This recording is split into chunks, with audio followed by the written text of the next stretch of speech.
Goodness T വിയുടെ മനസ്സ് നിറഞ്ഞുന്ന പ്രോഗ്രാമിലേക്ക് എല്ലാവർക്കും സ്നേഹപൂർവ്വം സ്വാഗതം.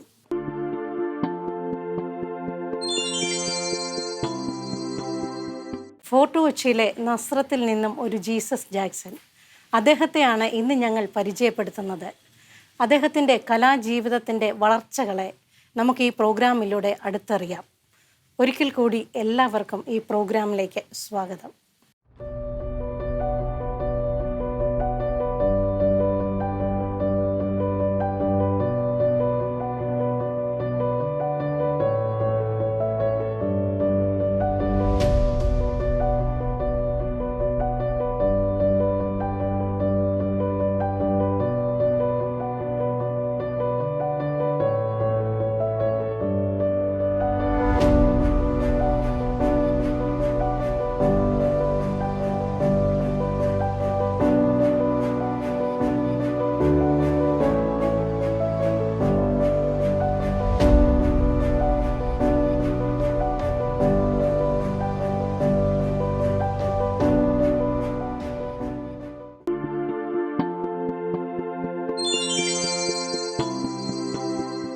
ഗുഡ്നസ് ടി വിയുടെ മനസ്സ് നിറഞ്ഞുന്ന പ്രോഗ്രാമിലേക്ക് ജാക്സന് സ്നേഹപൂർവ്വം സ്വാഗതം. നമ്മളുടെ പ്രേക്ഷകർക്ക് വേണ്ടി സ്വയം ഒന്ന് പരിചയപ്പെടുത്താമോ? എൻ്റെ പേര് ജാക്സൺ. അറിയപ്പെടുന്നത് ജീസസ് ജാക്സൺ എന്ന് പറഞ്ഞാലേ അറിയുള്ളൂ. വീട്ടിൽ വൈഫും 4 മക്കളുണ്ട്. എനിക്ക് 3 ആണും 1 പെണ്ണും. പിന്നെ അനിയൻ എൻ്റെ കൂടെയാണ്, വൈഫിൻ്റെ അമ്മ എൻ്റെ കൂടെയാണ്. അപ്പം ഞങ്ങൾ ഇത്രയും പേരാണ് കുടുംബാംഗങ്ങളായിട്ടുള്ളത്. അതിൽ മൂത്ത മോൻ BSc IT പഠിച്ച് ജോലി ചെയ്യുന്നു. രണ്ടാമത്തെ മോൻ കുവൈറ്റിലാണ്. മകള് ഇപ്പോൾ BCom കഴിഞ്ഞ് വേറൊരു കോഴ്സിന് വേണ്ടി ഇപ്പോൾ നിൽക്കുന്നു. പിന്നെ 4മത്തവൻ 5ാം ക്ലാസ്സിൽ പഠിക്കുക. ഇതാണ് എൻ്റെ ഫാമിലി. നവീകരണ രംഗത്തേക്ക് കടന്നു വന്നത് ഏതൊക്കെ കാലഘട്ടത്തിലായിരുന്നു? 90 കാലഘട്ടത്തിലാണ് ഞാൻ നവീകരണത്തിലേക്ക് വന്നത്. നവീകരണത്തിലേക്ക് വരാനുണ്ടായ ഒന്നാമത്തെ കാര്യം, ഞാനൊരു തല്ലിപ്പൊളിയനായിരുന്നു. കാരണം എല്ലാ അഴുക്കും ഉണ്ടായിരുന്നു. എൻ്റെ ഫാദറിൻ്റെ മരണശേഷമാണ് ഞാൻ നവീകരണത്തിലേക്ക് വരാൻ കാരണം എന്ന് വെച്ചാൽ ആത്മഹത്യ എന്നുള്ള ഒരൊറ്റ പ്രേരണയാണ്. അതിനുവേണ്ടി ഒരുങ്ങുകയും അത് ചെയ്യാനായിട്ട് തയ്യാറെടുക്കുകയും ചെയ്തൊരു വ്യക്തിയാണ്. പക്ഷെ എൻ്റെ തറവാട്ടിലൊരു പ്രാർത്ഥന നടന്നു. ആ പ്രാർത്ഥന എനിക്കിഷ്ടമല്ല. പക്ഷെ ഞാൻ എങ്ങനെയോ ആ പ്രയർ സമയത്ത് തറവാട്ടിൽ പോയിട്ടാണ് കുളിക്കണം. അപ്പോൾ കുളിക്കാൻ വേണ്ടി അവിടെ ചെന്നതാണ്. അപ്പോൾ ഈ പ്രാർത്ഥന കണ്ടപ്പോൾ ഒന്ന് നോക്കിയേക്കാമെന്നും പറഞ്ഞ് ഒന്ന് നോക്കിയതാണ്. കുറച്ച് സമയം അനങ്ങാതെ നിന്നു.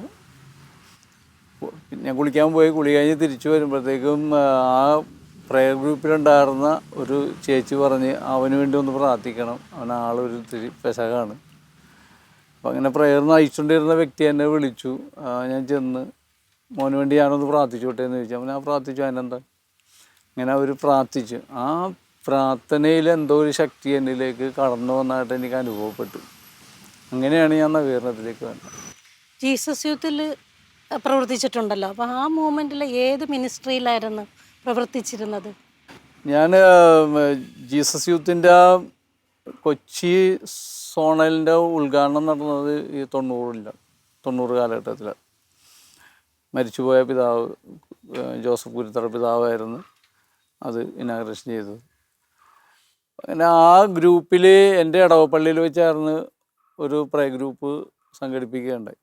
അപ്പം അന്ന് ആ ഗ്രൂപ്പിൽ അവിടുത്തെ പിള്ളേരെ ഒന്ന് സഹായിക്കാൻ, അതായത് വെള്ളം കൊടുക്കുക, കുടിക്കാനുള്ള വെള്ളമൊക്കെ കൊടുക്കാൻ വേണ്ടിയാണ് ഞാൻ അവിടെ പോയി നിന്നത്.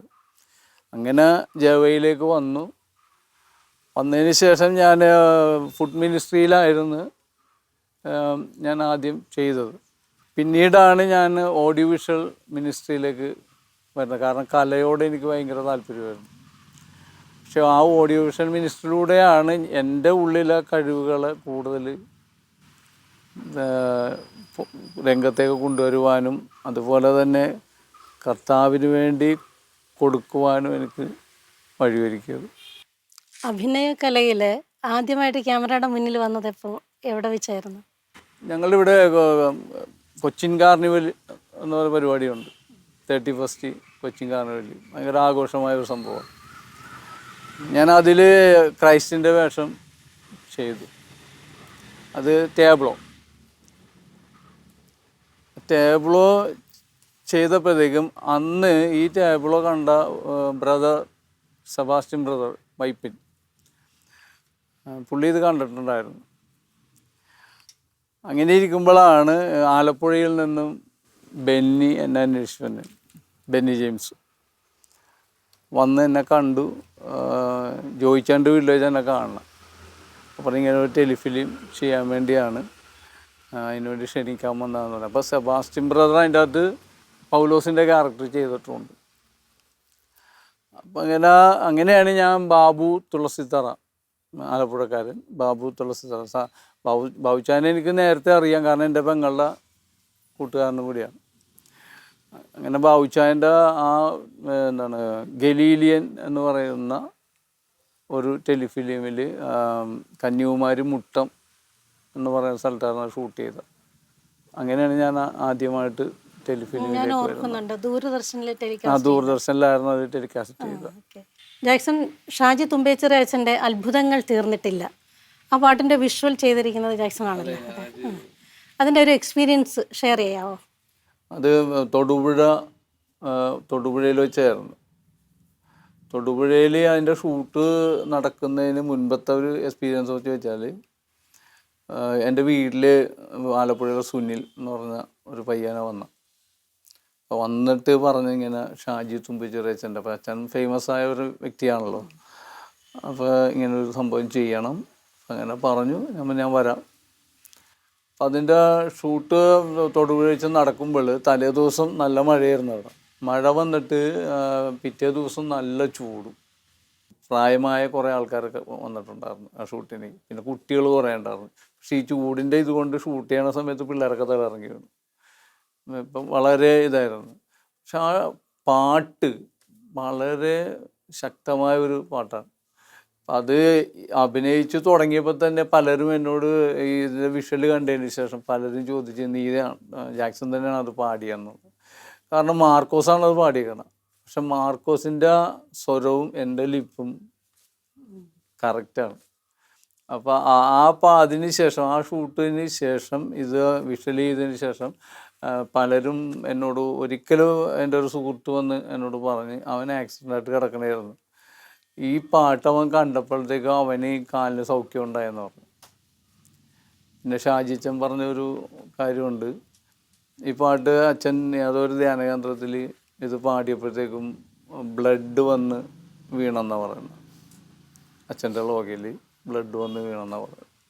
നമ്മുടെ കരിസ്മാറ്റിക്കിൻ്റെ ജൂബിലി കൺവെൻഷൻ ബോംബെയിൽ വെച്ച് നടക്കുന്ന സമയത്ത് അതിലൊരു ഓഡിയോവിഷ്വൽ പ്രോഗ്രാമിൽ ജാക്സൻ്റെ ജീസസ് ആയിട്ട് വരുന്നൊരു എൻട്രി, അത് സ്റ്റേജിൽ കണ്ടപ്പോഴത്തേക്ക് ജനത്തിന് കർത്താവേ അല്ലെങ്കിൽ ജനം യേശുവേ എന്ന് വിളിച്ച ഒരു വലിയ സംഭവത്തെക്കുറിച്ച് ഞാൻ കേട്ടിട്ടുണ്ട്. അന്നത്തെ ആ ദിവസത്തെ ആ എക്സ്പീരിയൻസ് ഒന്ന് ഷെയർ ചെയ്യാമോ? അത് മറക്കാൻ പറ്റാത്തൊരു അനുഭവമാണ്. കാരണം ഞങ്ങൾ ഇതിൻ്റെ പ്രാക്ടീസ് നടത്തുന്നത് എം ഹൗസിലാണ്. ലിയോ തദേവസായിരുന്നു അത് ഡയറക്റ്റ് ചെയ്ത. ഞങ്ങളൊരു 10-60 പിള്ളേരുണ്ട്. അപ്പം ഇതിന് വേണ്ടി നന്നായിട്ട് പ്രാർത്ഥിച്ചൊരുങ്ങി, അതായത് കൂടുതൽ പ്രാക്ടീസ് ചെയ്യുന്നതിനെക്കാട്ടിയും ഞങ്ങൾ കൂടുതൽ പ്രാർത്ഥിക്കുക ചെയ്യുന്നത്. ഈ പ്രാർത്ഥനയിലൂടെയാണ് ഇതിനു വേണ്ടി ഒരുക്കിയിട്ടുള്ളത്. അപ്പം ഇത് ചെയ്യാൻ വേണ്ടി മുംബൈയിലേക്ക് ഞങ്ങൾ പോയി. ബോംബെയിൽ ചെന്ന് പ്രാക്ടീസ് ചെയ്യുന്നത് ഈ സ്റ്റേജിലാണ്. അതൊന്നും സ്റ്റേജ് നമുക്ക് നോക്കിയെത്തൂല. ബോംബെയിൽ ലീലാവതി ഹോസ്പിറ്റലിൻ്റെ അടുത്തുള്ള ഒരു ക്ഷേത്രത്തിൻ്റെ ഗ്രൗണ്ടാണത്. ആ ഗ്രൗണ്ടിൽ ഈ പ്രോഗ്രാം നടക്കണം. 20,000-ൽ പരം ആൾക്കാരുണ്ടായിരുന്നു ഈ പ്രോഗ്രാമിന് വേണ്ടി വന്നിരിക്കുന്നു. അപ്പോൾ ഈ സ്റ്റേജിൽ ഞങ്ങൾ പ്രാക്ടീസ് ചെയ്യുന്ന സമയത്ത് രാത്രി 2:30 മണിയൊക്കെ ആയിട്ടുണ്ടാവും. ആ സമയത്ത് പ്രാക്ടീസ് ചെയ്യുമ്പോഴത്തേക്കും ദാഹിച്ചിട്ട് പാടില്ല, വെള്ളമില്ല, ഒന്നുമില്ല. ആ സമയത്ത് ജോസഫ് നെല്ലിക്കൻ പിന്നെ സിനിമയിലെ അറിയപ്പെടുന്ന ഒരു ആർട്ട് ഡയറക്ടറാണ്. നെല്ലിക്കന് ഞങ്ങളെ കൂടി ഒന്നിച്ചിരുന്ന് പ്രാർത്ഥിച്ചു കുറച്ച് കഴിഞ്ഞപ്പോഴത്തേക്കും ഒരു വെള്ളയിട്ട് ഒരാൾ വന്നിട്ട് 2 ക്യാൻ വെള്ളവുമായിട്ട് വന്ന് ഞങ്ങൾക്ക് ഈ വെള്ളം തരിക ചെയ്തു.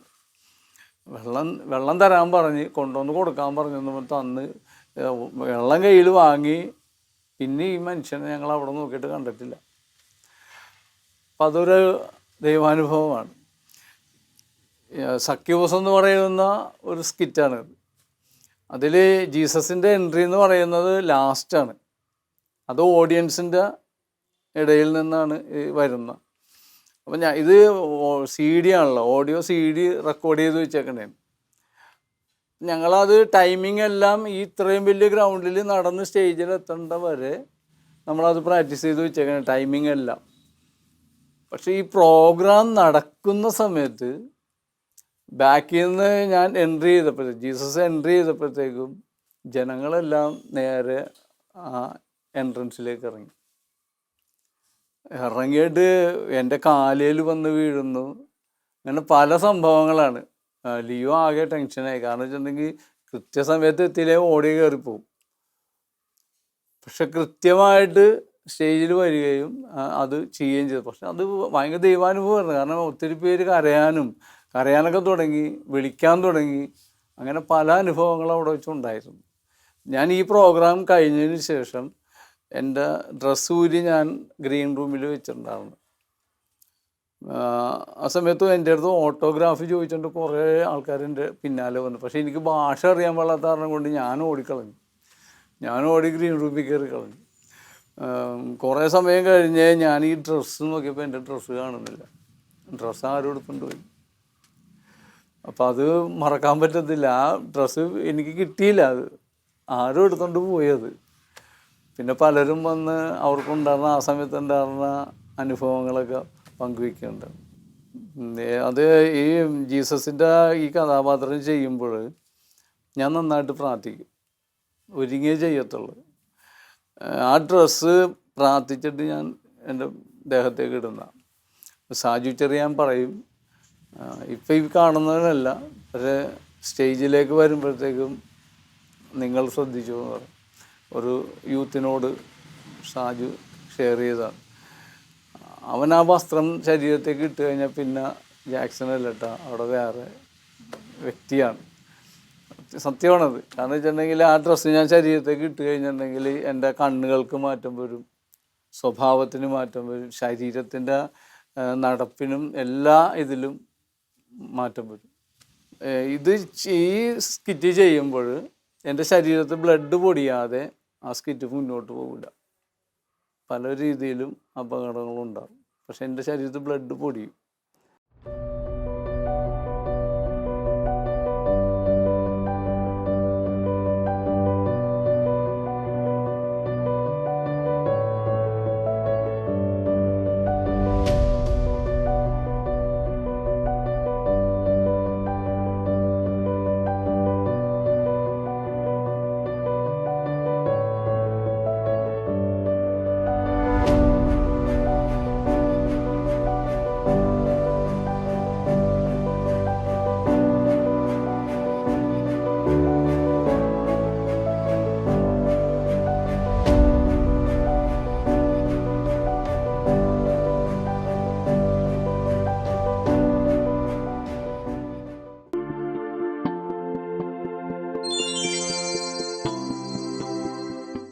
ജീവിതത്തിലുണ്ടായ വ്യക്തിപരമായൊരു ദൈവാനുഭവം പങ്കുവെക്കാമോ?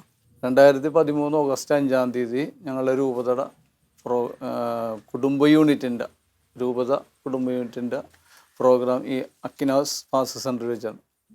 അതിന് ജീസസ് യൂത്തിൻ്റെ ഒരു പ്രോഗ്രാം ചെയ്യണമെന്ന് രൂപത ആവശ്യപ്പെട്ടിട്ട് അതിൻ്റെ ഡയറക്ടർ എന്നോട് പറഞ്ഞു. പക്ഷേ ഞാൻ അച്ഛനോട് പറഞ്ഞു, അച്ഛാ ഞാൻ ഇത് കുറേ കാലമായിട്ട് ഇപ്പോൾ തമ്പുരാൻ പറഞ്ഞിട്ട് ഞാൻ ചെയ്തിട്ടില്ല. എന്നോട് പറഞ്ഞിട്ടുണ്ടായിരുന്നു നീ ഇനി കുറച്ച് നാളത്തേക്ക് ചെയ്യരുതെന്ന്.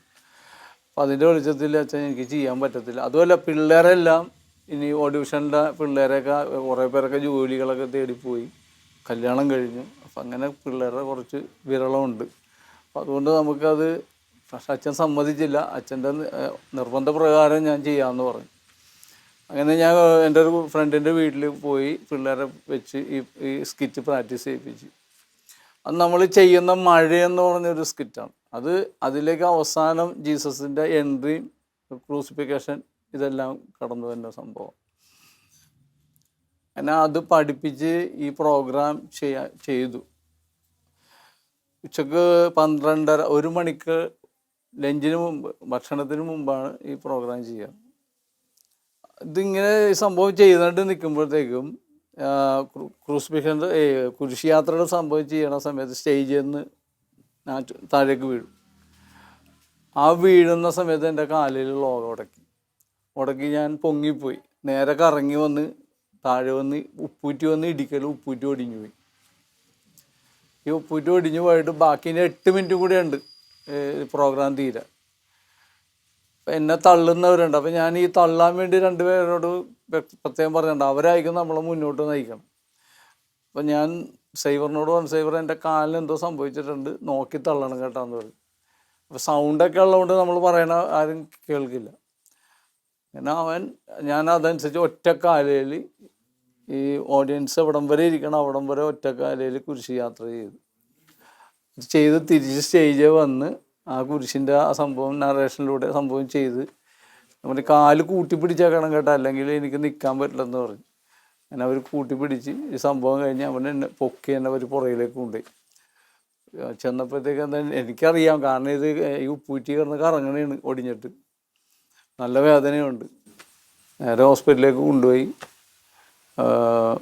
അത് ഓപ്പറേഷൻ ചെയ്യണമെന്ന് പറഞ്ഞ് 13 ദിവസം ഞാൻ ഹോസ്പിറ്റലിൽ കിടന്ന്.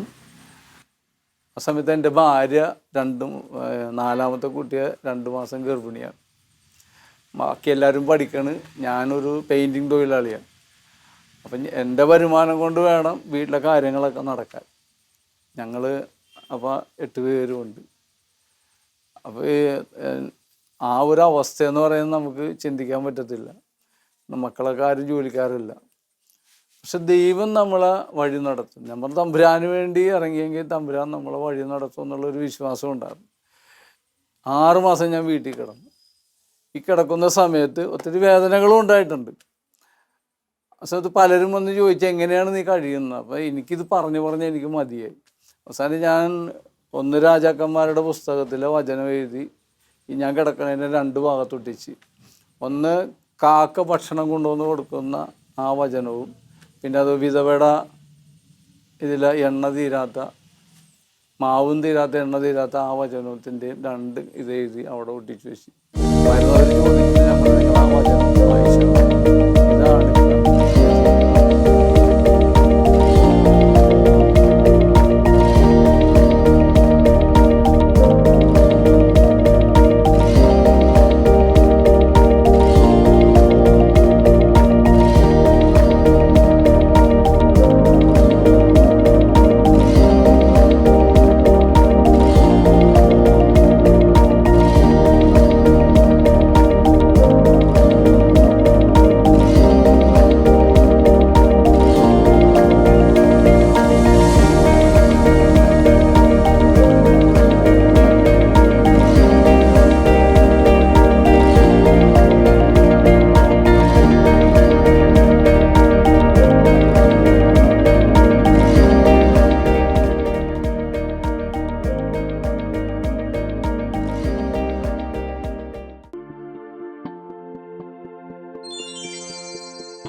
ജാക്സന്റെ വളർച്ചയ്ക്ക് പിന്നിൽ ഒരുപാട് ദൈവാനുഭവവും ദൈവാനുഗ്രഹവും ഉണ്ട്. ഇന്ന് ഫേസ് ഓഫ് ദ ഫേസ്ലെസ് എന്ന സിനിമയിൽ ഒരു നല്ല കഥാപാത്രത്തെ ചെയ്തിട്ട് നിൽക്കുന്നത്. ആ എക്സ്പീരിയൻസ് ഒന്ന് ഷെയർ ചെയ്യാം. ഇത് യാദൃച്ഛികമായിട്ടാണ് ആ സിനിമ എന്നിലേക്ക് വന്നു ചേർന്നത്. ഒരു ദിവസം എൻ്റെ സുഹൃത്ത്, എൻ്റെ സഹോദരനാണ് ഞാൻ വിളിക്കാറ്, ഉമേഷ്, ജിസ്യൂത്താണ്. ഞാനൊക്കെ ഓഡിയോ വിഷനിൽ വന്ന് എത്രയോ കാലങ്ങൾക്ക് ശേഷം, അതായത് 2000 ആ കാലഘട്ടത്തിൽ വന്നവരെ പിള്ളേരാണ്. ഇതിൽ ഓരോ ക്യാരക്ടറിനെ എടുത്തപ്പോഴും എല്ലാം ഫൈനൽ ചെയ്ത് കഴിഞ്ഞപ്പോഴത്തേക്കും എൻ്റെ അടുത്ത് സാമിയച്ചൻ്റെ കഥാപാത്രം ചെയ്യാനായിട്ടുള്ള, അത് ഷെയ്സൻ്റെ ഒരു ബന്ധുവിനെ കൊണ്ടാണ് ചെയ്യാൻ നിന്നത്. പക്ഷെ ഉമേഷ് അത് എന്നിലേക്ക് കൊണ്ടുവരാനുണ്ടായിരുന്ന കാരണം, റാണി മരിയയുടെ മരണാന്തര ഫോട്ടോയിൽ സാമിയച്ചൻ, അതായത് ഫാദർ അലക്സ് അച്ഛൻ അതിൻ്റെ അകത്തുണ്ട്. അപ്പം ആ ഫിഗർ വെച്ച് നോക്കിയപ്പോഴത്തേക്കും ഞാനുമായിട്ട് വളരെയധികം അടുപ്പമുള്ളതായിട്ട് അവന് തോന്നി. ഇങ്ങനെ എനിക്ക് വേണ്ടി അവൻ അവിടെ ഫൈറ്റ് ചെയ്ത് എന്നെ വിളിക്കുക ചെയ്ത. പക്ഷേ എനിക്കിത് സിനിമ ഏത് ഇതിലാണെന്നൊന്നും എനിക്കറിയില്ല. ഇനി പെട്ടെന്ന് എന്നെ വിളിച്ചിട്ട് പറഞ്ഞു, ചേട്ടാ ഫോട്ടോ അഴക്കണമെന്ന് പറഞ്ഞു. ഞാൻ കുറേ മോഡലായിട്ടുള്ള ഫോട്ടോസൊക്കെ അയച്ചു കൊടുത്തു, കാരണം ഇവൻ ബോംബെയിലാണല്ലോ. പക്ഷെ പറഞ്ഞാൽ അതല്ല, സാധാ ഇപ്പോഴുള്ള അവസ്ഥയിലെ ഫോട്ടോ അഴക്കാൻ വേണ്ടി പറഞ്ഞു. അപ്പം അങ്ങനെ ഞാൻ എൻ്റെ ഫോട്ടോസ് ഞാൻ ഇട്ടു. അപ്പം തന്നെ മൊബൈലിലെടുത്ത് ഇട്ട് കൊടുത്ത്. 1 മണിക്കൂർ കഴിഞ്ഞപ്പോൾ എന്നെ വിളിച്ചിട്ട് പറഞ്ഞ് നാളെ കഴിഞ്ഞ് മറ്റന്നാൾ വണ്ടി കയറിക്കുമെന്ന് പറഞ്ഞു. അങ്ങനെ മുംബൈക്ക് പോവാണ്. ചെന്നപ്പോഴത്തേക്കുമാണ് അറിയുന്ന ഇതൊരു ഹിന്ദി സിനിമയാണെന്നുള്ളത്. അപ്പം ഹിന്ദിയാണെന്ന് കേട്ടപ്പോൾ എൻ്റെ റിലേ പോയി. കാരണം എനിക്ക് ഭാഷ വലിയ പിടിയില്ല. അതുമാത്രമല്ല, എങ്ങനെ അഭിനയിക്കും, ഭാഷ അറിയാതെ എങ്ങനെയാണ് ശരീരത്തിൻ്റെ ഭാഷ മുന്നിലോട്ട് വന്നത്. അപ്പോൾ അങ്ങനെയുള്ള കുറേ ചിന്തകൾ എന്നെ അലട്ടിക്കൊണ്ടിരുന്നു. അപ്പം ഞാൻ ഉമേഷിനോട്, ഉമേഷ് എനിക്ക് മുന്നോട്ട് പോകുമെന്ന് തോന്നുന്നില്ല കേട്ടാന്ന് പറഞ്ഞു. ചേട്ടൻ ധൈര്യമായിട്ടിരി, പ്രാർത്ഥിച്ചോ, നമുക്ക് ചെയ്യാമെന്ന് പറഞ്ഞു. അപ്പം അങ്ങനെയാണ് ഞാൻ സാമ്യച്ചൻ എന്ന് പറഞ്ഞ കഥാപാത്രം ചെയ്യാനായിട്ട് തുടങ്ങിയത്. അവിടെ പോയ നല്ലൊരു അനുഭവമായിരുന്നു. കാരണം വെച്ചിട്ടുണ്ടെങ്കിൽ ഷൂട്ട് പോയി 10 ദിവസം കഴിഞ്ഞിട്ടാണ് ഷൂട്ട് ആരംഭിക്കണം. അപ്പോൾ ഈ 10 നാളുകളിൽ ഞങ്ങൾക്ക് വേണ്ട ട്രെയിനിങ്ങും അതുപോലെ എല്ലാവരുമായിട്ട് ഒന്ന് ഇണങ്ങാൻ വേണ്ടിയുള്ള കുറേ ഗെയിമും കുറേ കാര്യങ്ങളൊക്കെ അങ്ങനെ ചെയ്ത് ഒരു കുടുംബം പോലെ ആയി മാറി എന്നുള്ളതാണ്. അപ്പം അതുകൊണ്ട് എന്താണ്, പരസ്പരം ആർക്കും ഒരു ചമ്മല അങ്ങനെ ഒന്നും ഇല്ലായിരുന്നു. അപ്പം അങ്ങനെ ആ ഷൂട്ട് ആരംഭിച്ചു. ഇപ്പോൾ ഷൂട്ട് ആരംഭിക്കുന്നത് പരിശുദ്ധ ബലിയോടുകൂടിയാണ്, ബലി അർപ്പണത്തോടുകൂടിയാണ് ഇത് ആരംഭിച്ചത്. അപ്പം എൻ്റെ സംഭവങ്ങളൊക്കെ നേരത്തെ ഷൂട്ട് ചെയ്തു, ഞാൻ തിരിച്ചു പോരുകയും ചെയ്തു. ഈ സിനിമയിൽ ഞാൻ ഉടനീളം പോകുന്നുണ്ട്. കാരണം വെച്ചിട്ടുണ്ടെങ്കിൽ തീരുന്നതെല്ലാം നമ്മളെ കൊണ്ടാണ്. ഇപ്പോൾ റാണി മരിയയുടെ ആത്മീയ ഉപദേഷ്ടാവും അതുപോലെ തന്നെ റാണി മരിയക്ക് എന്ത് പ്രയാസം ഉണ്ടെങ്കിലും വന്ന് സംസാരിക്കുന്നത് ഈ സാമ്യച്ചൻ്റെ അടുത്താണ്. അങ്ങനെ ഇത് പടം ഞങ്ങൾ എടപ്പള്ളിയിൽ വിനീത തിയേറ്ററിൽ വെച്ച് ഇതിൻ്റെ ഫസ്റ്റ് ഇത് കാണാൻ വേണ്ടി ചെന്നപ്പോഴത്തേക്ക് ഹിന്ദിയിലാണ് പടം കണ്ടത്. അത് കണ്ടപ്പോൾ എനിക്ക് സത്യത്തിൽ എനിക്കൊരു ഫീലും തോന്നിയില്ല. കാര്യം അന്ന് ജോർജ് ആലഞ്ചേരി പിതാവുണ്ടായിരുന്നു, കുറേ ബിഷപ്പുമാരുണ്ടായിരുന്നു, അച്ഛന്മാരുണ്ടായിരുന്നു, പിന്നെ ഇതിലെ ആക്ടേഴ്സ് ഉണ്ടായിരുന്നു, ഞാനും എൻ്റെ വൈഫും പിള്ളേരും ഉണ്ടായിരുന്നു, അൽഫോൺസ് ഉണ്ടായിരുന്നു. അപ്പോൾ ഈ അൽഫോൺസാണ് ഇതിൻ്റെ അകത്ത് സംഗീതം കൊടുത്തിരിക്കുന്ന, പശ്ചാത്തല സംഗീതവും ചിത്ര പാടിയിട്ടുണ്ട്. അപ്പം അങ്ങനെ നല്ലൊരു ഇതായിരുന്നു, നല്ല പാട്ടുമാണ് അതിൽ. അപ്പോൾ ഇത് ഞാൻ അവിടെ വെച്ച് കാണുമ്പോഴത്തേക്ക് എനിക്ക് സത്യത്തിൽ എനിക്കൊരു ഫീലും തോന്നിയില്ല. പക്ഷെ അതേസമയം മലയാളം റിലീസ് ചെയ്തപ്പോഴത്തേക്കും പോയി കണ്ടപ്പോഴാണ് സത്യത്തിൽ എനിക്ക് മനസ്സിലായത്, ഞാൻ പറഞ്ഞ ഡയലോഗുകളെല്ലാം ഇത് തന്നെയാണല്ലേ. നല്ലൊരു ഫീലുണ്ടായിരുന്നു. കണ്ണീരിടാതെ നമ്മൾ ആ സിനിമ കണ്ടിറങ്ങില്ല. അപ്പോൾ ആദ്യമായിട്ട് ചെയ്തത് സിനിമ എന്ന് പറയുന്ന ബിഗ് സ്ക്രീനിൽ ചെയ്ത സിനിമ ചാർലിയാണ്. ചാർലി എന്ന് പറയുന്ന സിനിമയിൽ ഡയലോഗില്ലെങ്കിലും അത് ശ്രദ്ധിക്കപ്പെട്ടെന്നുള്ളതാണ്. പിന്നെ അതിനുശേഷം ജെയിംസ് ആനാലിസ്, കട്ടപ്പന ഹൃതിക് റോഷൻ, പിന്നെ ജയരാജ് സാറിൻ്റെ വീരം എന്ന് പറയുന്ന സിനിമയിൽ ഞാൻ ചെയ്തു. അതിൽ കഥാപാത്രം ചെയ്തു, വൈദ്യൻ്റെ കഥാപാത്രം ചെയ്തു. പിന്നെ ടെലിഫിലിം ചെയ്തിട്ടുണ്ട് നമ്മളുടെ ബൈബിൾ പരമായിട്ടും.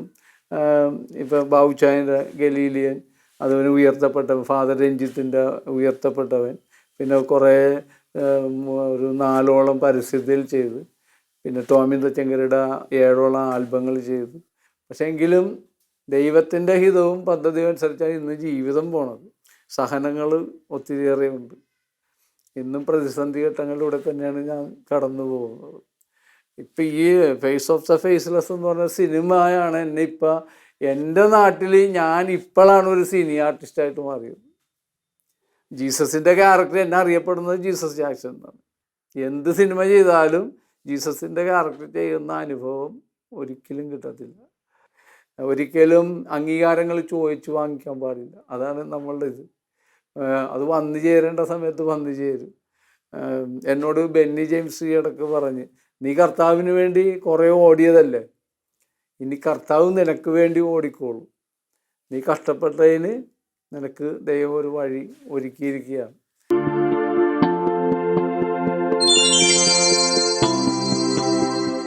ദൈവം തന്ന ദാനങ്ങൾക്ക് ജാക്സൺ കൊടുത്ത വില വളരെ വലുതാണ്. കാരണം പ്രാർത്ഥിച്ചൊരുങ്ങി ഒരു ശുശ്രൂഷ ചെയ്യുന്നതിൻ്റെ മഹത്വം ദൈവത്തെ മഹത്വപ്പെടുത്തുന്നതാണ്.